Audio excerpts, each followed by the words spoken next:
ሰበር ዜና በትግራይ የተፈጠረው አደገኛ ጦርነት ተጣጥፏል። የህወሓት ኃይሎች ሁለተኛ ዙር ጦርነት በይፋ ጀምረውታል። በኢንሴኖ ከተማ በታጣቂዎች በተፈጸመ ጥቃት ንጹሃን መገደላቸው ጎጎት ለጉራጌ አንድነት ፓርቲ አስታወቀ። ድንበር የለሽ የጋዜጠኞች መብት ተሟጋች ድርጅት አርኤስኤፍ የ180 ሀገራትን የፕሬስ ነጻነት ሁኔታ በሚመዝንበት ዓለም አቀፍ ዝርዝር ኢትዮጵያ 148ኛ ደረጃ አገኘች። የኢትዮጵያ ጎረቤት ኤርትራ ለሶስተኛ ተከታታይ ጊዜም በዝርዝሩ የመጨረሻው ደረጃን ይዛለች። ኢትዮጵያዊው ጋዜጠኛ በኬንያ ናይሮቢ ተመርዞ መገደሉ ተሰማ። ክብራትና ክብራን የጥበብ ሚዲያ ቤተሰቦች በቆይታችሁ እነዚህና ሌሎች ሀገር አቀፍና ቀጠናዊ መረጃዎች በዝርዝር እናቀርባለን። ለቤቱ አዲስ የሆናችሁ ውድ ቤተሰቦቻችን ሰብስክራይብ በማድረግ የደውል ምልክቷን በማብራት የቤቱ አባል ትሆኑ ዘንድ በአክብሮት እንጋብዛለን። ወደ ዝርዝር ዘገባዎች እናልፋለን። አብራችሁን ቆዩ። የመከላከያ ሰራዊት ክፍለ ጦር በፋኖ ታጣቂ ኃይል ላይ ከፍተኛ ኪሳራ ማድረሱ አስታወቀ። የሰሜን ምስራቅ እዝ አንድ ክፍለ ጦር ከሚያዝያ 6 ቀን 2018 ዓ.ም ጀምሮ ላለፉት 15 ቀናት ባካሄደው ዘመቻ በታጣቂ ቡድን ላይ ከፍተኛ ሰብአዊና ቁሳዊ ኪሳራ ማድረሱን የሰሜን ምስራቅ እዝ ኮር አዛዥ ብርጌዴር ጄኔራል ጣሂር ሳህሊ ገለጹ። አዛዡ እንዳሉት ክፍለ ጦሩ በራያ ቆቦ ወረዳ በአመያ፣ በባይዋ፣ በጸበለት እና አካባቢው ሲንቀሳቀስ የነበረው ታጣቂ ቡድን ለመደምሰስ ባደረገው ተከታታይ ስምሪት በጠላት ላይ ከፍተኛ ኪሳራ ማድረስ ችሏል ብለዋል። የክፍለ ጦሩ አዛዥ ኮሎኔል ግርማ ድሪባ እንዳሉት የታጣቂ ቡድኑ የሰራዊታችንና የጥምር ጦሩን ሞት መቋቋም ሲያቅተው 818 የሻለቃ 515 የሞርተር 818 የዲሽቃ 515 የሞርተር 47080 የመትረየስ ጥይትና 520 የሞርተር ፊውዝ 43 የሞርተር ካምሱር ቁመህ ጠብቀኝ እንዲሁም ተተካይ ክላሽ ጥሎ ሸሽቷል ብለዋል። የክፍለ ጦሩ አዛዥ የአካባቢውን ሰላም በማወክ ላይ የተሰማራው ታጣቂ ቡድኑ እስከ መጨረሻው በመደምሰስ ለህዝቡ አስተማማኝ ሰላም ለማስፈን በቁርጠኝነት እየሰራ ይገኛል ብለዋል።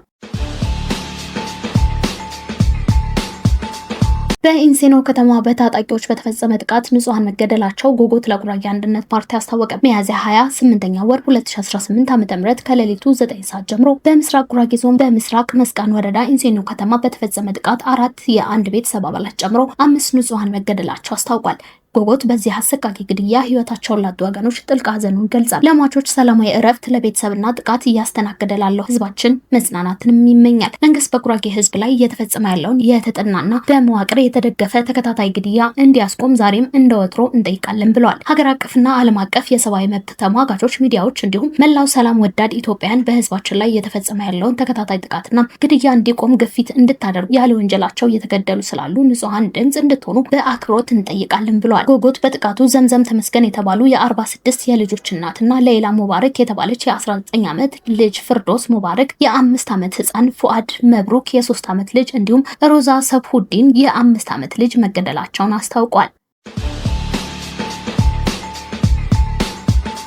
ድንበር የለሽ የጋዜጠኝነት መብት ተሟጋች ድርጅት አርኤስኤፍ የ180 ሀገራትን የፕሬስ ነጻነት ሁኔታ በሚመዝንበት ዓለም አቀፍ ዝርዝር ኢትዮጵያ የ148ኛ ደረጃ አገኘች። የኢትዮጵያ ጎረቤት ኤርትራ ለሶስተኛ ተከታታይ ጊዜ በዝርዝሩ የመጨረሻ ደረጃ ይዛለች። ላለፉት 25 ዓመታት ይህንን ዝርዝር ሲያወጣ የቆየው የጋዜጠኛ መብት ተሟጋች ድርጅቱ የ2026 የፈረንጆች ዓመት ዝርዝሩ ይፋ ያደረገው ዛሬ ሐሙስ ሚያዝያ 22 2018 ነው። ድርጅቱ በየሀገራቱ ያለውን የፕሬስ ነጻነት ጥሩ፣ አጥጋቢ፣ ችግር የለበትም፣ አስቸጋሪና በጣም አሳሳቢ ሲል በ5 ምድቦች ይከፍሏቸዋል። እንደ አርኤስኤፍ ዓመታዊ ዝርዝር ከሆነ ከሰሃራ በታች ካሉ 48 ሀገራት ውስጥ በ24ቱ ያለው የዘንድሮ የፕሬስ ነጻነት ሁኔታ አስቸጋሪ በሚባለው ምድብ ውስጥ የሚወድቅ ነው። ድርጅቱ ኢትዮጵያን ጨምሮ በ5 የሰሃራ በታች ሀገራት ያለው የፕሬስ ነጻነት ሁኔታ በጣም አሳሳቢ እንደሆነም ጠቁሟል። በዚህ ምድብ ውስጥ ከተካተቱት ሀገራት መካከል 3ቱ የኢትዮጵያ ጎረቤት ናቸው። በአርኤስኤፍ ዝርዝር የመጨረሻው የ180ኛ ደረጃ ላይ የተቀመጠችው ኤርትራ 167ኛ ደረጃን የያዘችው የጅቡቲና ከእርሷ በ6 ደረጃ ከፍ ብላ የምትገኘው ሱዳን በሀገራቸው ያለውን የፕሬስ ነጻነት ሁኔታ በተመሳሳይ በጣም አሳሳቢ መሆኑን ድርጅቱ አመላክቷል። ኢትዮጵያ እንደ ሁነኛ ስትራቴጂካዊ ሀገር የምትቆጥራት የተባበሩት አረብ ኤምሬት በዚሁ ምድብ ውስጥ 158ኛ ደረጃ አግኝታለች።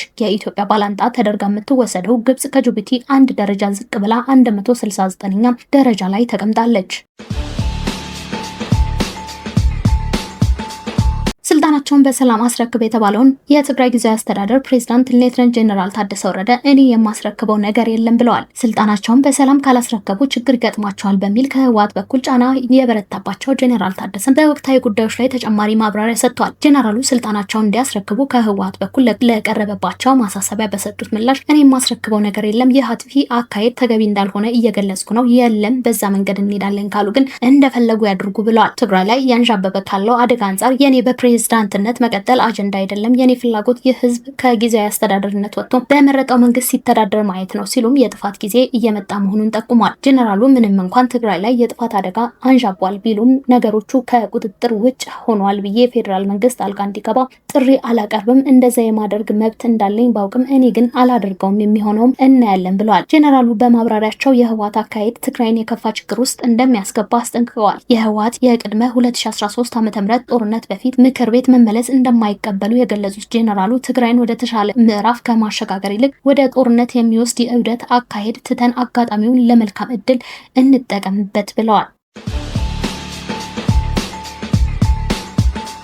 በትግራይ ክልል የነዳጅ እጥረት አምቡላንሶችን ከስራ ውጪ ማድረጉ ተገለጸ። በሪፈራል ስርዓቱ ላይም ስጋት አሳድሯል ተባለ። ትግራይ ክልል እየተባባሰ የመጣውን የነዳጅ እጥረት በመላው ክልሉ የሚገኙ አምቡላንሶችን ከስራ ውጪ ማድረጉን፣ የሪፈራል ሕክምና ዝውውር ስርዓቱን ማሽመድመዱንና ታካሚዎችን ለከፍተኛ ወጪ የሚዳርግ የግል ትራንስፖርት እንዲጠቀሙ ወይም የህይወት አድን የሕክምና እርዳታ እንዲያጡ እያደረገ መሆኑን የጤና ባለስልጣናት አስጠነቀቁ። ክልላዊ ባለስልጣኑም የፌዴራል መንግስት በአስቸኳይ ጣልቃ እንዲገባ ጥሪያቸውን በድጋሚ አቅርበዋል። በትግራይ ጤና ቢሮ የድንገተኛ አደጋና አምቡላንስ አገልግሎት አስተባባሪ አቶ ኪዱ ተክሎ ለአዲስ ስታንዳርድ እንደገለጹት ላለፉት ወራት በተከሰተው የነዳጅ እጥረት ምክንያት የክልሉ የሪፈራል ስርዓት ሙሉ በሙሉ ፈርሷል። ሁኔታው በተለይ ከጥር አጋማሽ ጀምሮ በከፍተኛ ሁኔታ ተባብሷል ያሉት አስተባባሪው በአሁኑ ወቅት በክልላችን ምንም አይነት የአምቡላንስ አገልግሎት የለም ሲሉም ተናግረዋል። ኢትዮጵያዊው ጋዜጠኛ በኬንያ ናይሮቢ ተመርዞ መገደሉ ተሰማ። በኬንያ ናይሮቢ በስደት ይኖር የነበረው ኢትዮጵያዊ ጋዜጠኛ የዩኒቨርሲቲ መምህርና የሰብአዊ መብት ተሟጋች ያዕቆብ ያታኒ በድንገት ህይወቱ ካለፈ በኋላ የተደረገ የአስክሬን ምርመራ መርዝ እንደተገኘበትና የውስጥ አካል ጉዳት እንደደረሰበት ይፋ ተደርጓል። ጋዜጠኛው ቀደም ሲል በኢትዮጵያ ቴሌቪዥን ወይም ኢቲቪ በእንግሊዝኛ ፕሮግራም አዘጋጅነት የሰራ ሲሆን በቅርብ ጊዜያትም በናይሮቢ ማንነታቸው ባልታወቁ ሰዎች ክትትል ይደረግበት እንደነበርና ለደህንነቱ እንደሚሰጋ ለተለያዩ አካላት ሲያሳውቅ እንደነበር የኬንያ መገናኛ ብዙሃን ዘግቧል።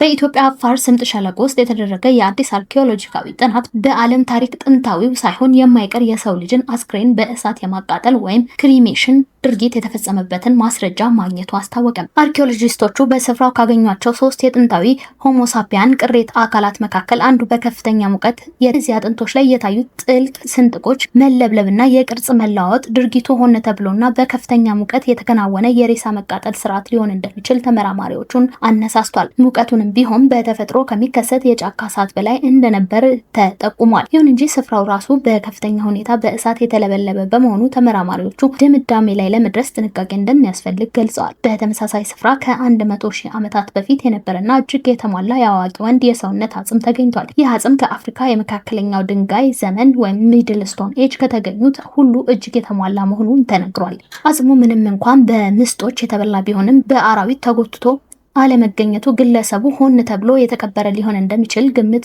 እንዲወሰድ አድርጎታል። ሶስተኛው የቅሪተ አካል ግኝት ግን በወቅቱ በአራዊት የተበላ መሆኑን የሚያሳይ የጥርስ ምልክቶችና ስብራቶች ተገኝተውበታል። በቁፋሮ ወቅት ከሰው ቅሪተ አካል በተጨማሪ በሺዎች የሚቆጠሩ የድንጋይ መሳሪያዎች፣ የከሰል ፍርክስክሶች እንዲሁም የታላላቅ አይጦች፣ የዝንጀሮዎች፣ የከብት ዝርያዎችና የአውሬዎች ቅሪተ አካል ተገኝተዋል። ይሁን እንጂ አጥንቶቹ ላይ በሰው ልጅ አማካኝነት የተደረገ የማርድ ወይም የመቋረጥ ምልክት አልተገኘም። ተመራማሪዎቹ በመካከለኛው አዋሽ አካባቢ የሚያደርጉትን ጥናት የጥንት የሰው ልጆች ባህሪ፣ አካላዊ ቅርጽና አካባቢውን ለመለወጥ በረዥም ዘመናት ውስጥ እንዴት እየተቀየረ እንደመጣ ለመረዳት ትልቅ አስተዋጽኦ እንደሚኖረው ገልጸዋል። ይህ ግኝት ኢትዮጵያ አሁን የሰው ልጅ መገኛና የጥንታዊ ስልጣኔዎች ማዕከል መሆኗን ዳግም ያረጋገጠ ሆኗል።